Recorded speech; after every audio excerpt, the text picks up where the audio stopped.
Olá, sejam bem-vindos à nossa noite de estudo do Evangelho aqui no grupo de estudos Irmã Angélica. Estamos estudando o Evangelho segundo o Espiritismo, capítulo 9, Bem-aventurados aqueles que são brandos e pacíficos. E temos alguns pequenos temas hoje. O primeiro deles é afabilidade e doçura. E o Evangelho diz assim: a benevolência para com os semelhantes, fruto do amor ao próximo, produz a afabilidade e a doçura, que lhes são a manifestação. Entretanto, não é preciso se fiar sempre nas aparências. A educação e o hábito do mundo podem dar o verniz dessas qualidades. Quantos há cuja fingida bonomínia não é senão máscara para o exterior, uma roupagem cuja forma premeditada esconde as deformidades ocultas? O mundo está cheio dessas pessoas que têm o sorriso nos lábios e o veneno no coração, que são brandas, contanto que nada as machuque, mas que mordem a menor contrariedade, cuja língua dourada, quando falam face a face, transmuda-se em dardo envenenado quando estão por detrás. A esta classe pertencem ainda esses homens benignos por fora e que, tiranos domésticos, fazem sofrer a sua família e seus subordinados, o peso do seu orgulho e do seu despotismo, como querendo se compensar do constrangimento que lhes impuseram alhures, não se atrevendo a usar a autoridade sobre estranhos que os colocariam no seu lugar, eles querem ao menos ser temidos por aqueles que não lhes podem resistir. Sua vaidade se alegra de poder dizer: aqui eu mando e sou obedecido, sem pensar que poderiam também acrescentar: e sou detestado. Esse é bem tranquilo, bem fácil de a gente entender, né? Ele fala assim, no convívio social, principalmente, não deveria ser desse jeito, mas quanto mais cultura a gente tem, mais educação no sentido de ter possibilidade de ter estudado mais, é mais fácil você aprender as normas de convivência social de maneira que você seja agradável, que você seja afável, que você seja uma pessoa doce, né? Mas que, no fundo, é só uma casca que cobre. É mais difícil de você ver essa capacidade de fingir em pessoas que são mais simples, na medida em que elas são mais aquilo que são mesmo, e elas demonstram mais claramente, nem com tanta ênfase, essa doçura, essa afabilidade do verniz social, mas, por outro lado, é muito mais fácil de você reconhecer, né? Na vida social, nos meios nas cidades, nas grandes cidades, principalmente, é mais fácil você encontrar pessoas que você não pode se fiar muito nas palavras, já que muitas vezes as palavras podem ser bastante tranquilas, afáveis, carinhosas, quando no final das contas as intenções e as ações da pessoa não refletem muito essa questão. Então está mais no sentido de como você é fiel àquilo que você sente. Você consegue mentir, vamos dizer assim, ou falsear, ou interpretar um papel preferido, né, aquele com o qual você deseja ser reconhecido, quando naturalmente não é aquilo que lhe segue o coração. Então, para isso, a gente precisa se entender um pouco mais das pessoas, se aproximar das pessoas e conseguir reconhecer delas se elas são de confiança ou não, se elas estão simplesmente fazendo um papel e com esse papel tentando se parecer bondosas, quando na verdade não são, ou se é natural da pessoa agir daquela maneira e ela é realmente bondosa ou não. Acho que a gente precisa entender que à medida em que as coisas evoluem, que nós também evoluímos na análise, nada é maniqueísta como a criança costuma ver, falou é bom ou é mal, não é porque faz assim ou porque lida desse jeito que seja uma pessoa má, nem é ao contrário também, porque a pessoa às vezes é um pouco mais ríspida ou mais direta no que ela diz, que seja uma pessoa má também. Então é preciso se interessar e dedicar um pouco mais de tempo para reconhecer na pessoa. E também que a gente reconheça em nós mesmos também, quando nós estamos fazendo simplesmente um papel social requerido e quando a gente está agindo verdadeiramente com aquilo que a gente pensa. Tem uma outra característica que diz aqui, que fala sobre a paciência. E diz assim: a dor é uma bênção que Deus envia aos seus eleitos. Não vos aflijais, pois, quando sofrerdes, mas bendizei ao contrário, o Deus Todo-Poderoso, que vos marcou pela dor neste mundo para a glória no céu. Sede pacientes. A paciência é também uma caridade e deveis praticar a lei da caridade ensinada pelo Cristo, enviada de Deus. A vida é difícil, eu sei. Ela se compõe de mil nadas que são picadas de alfinetes que acabam por ferir. Mas é preciso considerar os deveres que nos são impostos, as consolações e as compensações que temos por outro lado. E então veremos que as bênçãos são mais numerosas do que as dores. O fardo parece menos pesado quando se olha para o alto do que quando se curva a fronte para o chão. Coragem, amigos, o Cristo é o vosso modelo, ele sofreu mais do que qualquer um de vós e não tinha nada a se censurar, enquanto que vós tendes o vosso passado a espiar e fortalecer-vos para o futuro. Sede, pois, pacientes, sede cristãos. Esta palavra encerra tudo. Então, a paciência é uma característica daquelas pessoas que têm fé, eu já explico. Porque na medida em que você sabe que aquilo pelo qual se está passando é temporário, é muito mais fácil de você se convencer a ser paciente e aguardar o problema passar. Porque você sabe que no final das contas, aquilo é temporário. Aquilo não é permanente. E tem uma alusão que eu sempre uso, que para mim reflete bastante essa questão. Quando você está diante de um dia nublado, você sabe que passando o dia nublado, outro dia pode vir o sol. A gente fica ansiando pelo sol. E você tem paciência por passar por aquele dia nublado. Quando chove bastante, você sabe que a chuva não é permanente e que o sol continua brilhando lá em cima. E que assim como a nuvem passa, a chuva também vai passar. E ela tem a sua utilidade, ela tem a sua necessidade. Todo esse jogo, essa combinação de mudanças de temperatura, faz com que a Terra atinja um equilíbrio e que faz bem para todos os seres que vivem aqui. Se as chuvas às vezes nos incomodam porque elas dificultam o nosso ir de um lado para o outro, se o frio incomoda um pouco porque não nos é agradável sentir frio, né? Essas mudanças de temperatura, a mudança da chuva é necessário para as plantas, é necessário para os animais, é necessário para que esse ciclo da vida se conclua no planeta. Então tudo isso tem uma razão de ser.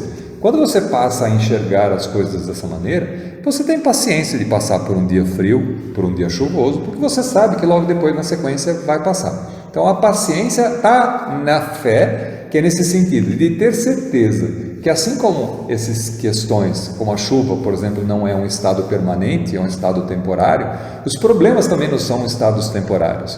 Nós, como espíritos, o nosso normal é ser feliz, é estar num estado bom, num estado de tranquilidade, num estado de possibilitar a nossa vivência.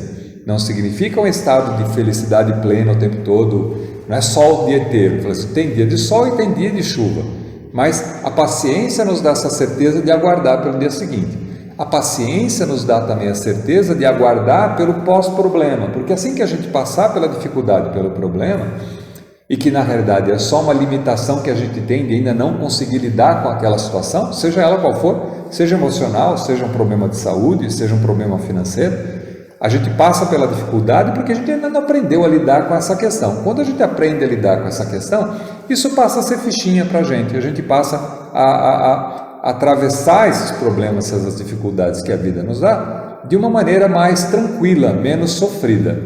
E aí, então, a gente demonstra essa característica, a capacidade da paciência de poder aguardar que tempo melhor virá, que o dia sem problemas, que os problemas passarão, que a gente entrará num outro estado. E a certeza de que se a gente agir da melhor maneira possível, a gente vai ter sempre uma colheita melhor para fazer para frente. Então, diante das dificuldades, quando nos mantemos firmes, a gente passa pelas dificuldades e encontra uma situação melhor. E tem uma situação que é bastante interessante, que na realidade Joseph Campbell, se não me engano, fala sobre isso, que é a história do herói, né? Todas as histórias que a gente conta para as crianças, das historinhas, contos de fada que a gente conta para os nossos pequenos, é como se fosse uma fórmula matemática. Sempre existe um estado de aparente neutralidade ou felicidade que entra com um processo de grande problema, grande tribulação, que vai ao fundo do poço e que depois de vencer todas as batalhas, todas as dificuldades daquela situação que é provocada, entra num outro patamar mais feliz do que aquele inicial, né? Então, exemplificando, você pega o Rei Leão, estava lá felizinho com o papai e com a mamãe, morre o papai do Rei Leão, o leãozinho fica numa tribulação danada, encontra amigos, na dificuldade ele demonstra as suas capacidades, a sua integridade moral, age da melhor maneira possível, o que faz com que ele, no final da história, encontre uma vida mais feliz. Branca de Neve, todos eles que você pega para olhar, sempre vai ter uma fórmula muito parecida. Sai de uma situação que parece feliz, né? Está num nível de felicidade e que entra num problema enorme que se desenrola toda essa senda do herói de cavocar e descobrir lá com fundó, no fundo do poço, arrumar energia para poder superar essa situação e que através da sua insistência em fazer o que é correto, o que é bem, encontra através de amigos o auxílio para poder evoluir, crescer e acabar no final da história num mundo numa situação mais feliz. O que só não se conta é que essa situação mais feliz acaba sendo um novo patamar para um novo momento de dificuldade para encontrar um mundo mais feliz.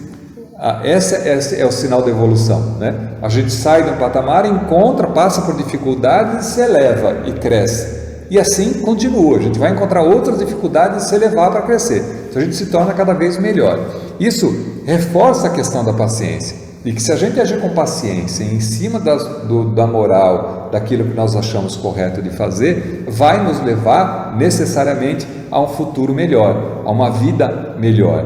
E a gente encontra isso quando você começa a comparar no passado e começa a ver os problemas pelos quais você passou, só fizeram com que você se fortalecesse mais, com que você ficasse mais sábio para os dias de hoje e mais sábio para enfrentar os novos problemas que a vida lhe trará, com certeza, porque enquanto estamos aqui encarnados temos problemas a enfrentar, mas que também o enfrentamento desses problemas, com base naquilo que a gente já adquiriu, como o leãozinho, seguindo os ensinamentos morais que o pai e a mamãe deixaram para ele, fizeram com que ele alcançasse um novo patamar de crescimento. A gente também vai seguindo nessa questão, sem fazer propositadamente. Quando a gente mostra isso para as crianças, nós estamos dando para elas uma base moral de seguir e como, metaforicamente, se comportar diante dos problemas que a vida lhe trará com certeza para frente. Aí um outro tema na sequência fala sobre obediência e resignação. A doutrina de Jesus ensina em toda parte a obediência e a resignação, duas virtudes companheiras da doçura, muito ativas, embora os homens as confundam erradamente com a negação do sentimento e da vontade. Obediência é o consentimento da razão, a resignação é o consentimento do coração. Ambas são forças ativas porque carregam o fardo das provas que a revolta insensata deixa cair. O frouxo não pode ser resignado, assim como o orgulhoso e o egoísta não podem ser obedientes. Jesus foi a encarnação dessas virtudes desprezadas pela antiguidade material. Ele veio no momento em que a sociedade romana perecia nos desfalecimentos da corrupção. Veio fazer luzir, no seio da humanidade abatida, os triunfos do sacrifício e da renúncia carnal. Voltando um pouco em cada parte, que esse texto é bastante rico, tem bastante informação aqui. A obediência é o consentimento da razão. O obediente, ele racionalmente e pelo livre-arbítrio decide seguir um certo padrão, pelo qual ele concorda. Muito às vezes isso possa se tornar penoso, possa se tornar difícil, Mas a obediência é uma questão de razão, de raciocínio e decisão, é de escolha. Quem obedece, obedece porque escolheu a obedecer. Porque se a gente seguisse os nossos impulsos primeiros, a gente não obedeceria, a gente talvez fizesse outro caminho, fizesse outra rota. Mas quando a gente resolve obedecer, a gente resolve obedecer porque a gente já fez as contas e sabe que se você não obedecer, as consequências podem ser pior, então é melhor você obedecer. A obediência é um consentimento da razão. Aí ele diz assim, a resignação é o consentimento do coração. A resignação significa aceitar aquilo pelo qual se está passando, é um consentimento da emoção, do coração, na certeza de que esse é o melhor caminho a ser feito. Resignação me lembra muito de resiliência. E o que é resiliência? Você todo mundo já passou por isso. Quando você pega uma esponja, uma espuma na mão e você aperta a espuma, assim que você solta, a espuma tende a voltar para o mesmo tamanho que ela estava antes. Isso é resiliência. Então, quando você passa por uma pressão, por uma dificuldade, e você depois, assim que a dificuldade passa, você tende a retornar para o mesmo estado que você estava. Essa capacidade de enxergar essa impermanência daquela pressão. Então a resignação significa, ok, eu me curvo diante dessa situação porque eu tenho certeza que essa situação vai passar e eu vou retornar ao meu estado natural. É como a história do sol e da chuva de novo. O natural, o estado normal, é o sol brilhando o tempo todo. O sol nunca apaga. O sol ele só fica temporariamente escondido diante das nuvens, né? Mas assim que as nuvens, que não são permanentes, porque elas se movem o tempo todo, assim que elas passam, o sol retorna. A resiliência, a resignação tem nesse sentido. É resignado aquele que tem fé, no sentido de ter a certeza de que aquela situação é temporária e que a situação tende a passar se nós agirmos da maneira correta, se nós agirmos da melhor maneira possível, aquela com a qual faz sentido a nossa moral, com a qual faz sentido o nosso coração, que o nosso coração diz que é assim que devemos agir. É menos de ser não ter vontade, ou como diz o texto aqui, ser frouxo, né? O frouxo não pode ser resignado, assim como orgulhoso e egoísta não podem ser obedientes. E aí, refletindo um pouco sobre o orgulho, eu me peguei esses dias em conversa com as outras pessoas, dizendo assim, a gente muitas vezes fala assim, eu tenho orgulho dos meus filhos, eu tenho orgulho daquilo que eu conquistei até agora. Na realidade, se você tem orgulho, você tem um problema. Você pode estar feliz pelo que os seus filhos são, pelo que eles alcançaram e pelo que você conseguiu transmitir de ensinamento, mas o sentimento deveria ser felicidade. Se você está orgulhoso daquilo que você conquistou, você está no caminho errado. Você deveria estar feliz com aquilo que você conquistou. Porque o orgulho não pode ser um sentimento bom. E eu explico já por quê. A gente tende a enxergar, e é difícil a gente conseguir colocar esse orgulho como sendo uma coisa negativa. O orgulho dos filhos, por exemplo, né? A gente sempre tende a achar como ter orgulho bom e orgulho ruim. O orgulho ruim é aquilo que faz com que a pessoa passe por dificuldade e sofra, e o orgulho bom é aquele que você tem em relação àquilo que você conquistou, as coisas que você fez aos seus filhos. Se você tem orgulho, você tem um problema grave. Por quê? Porque o orgulho significa se colocar em situação diferente do outro. O orgulhoso é aquele que se considera diferente dos demais.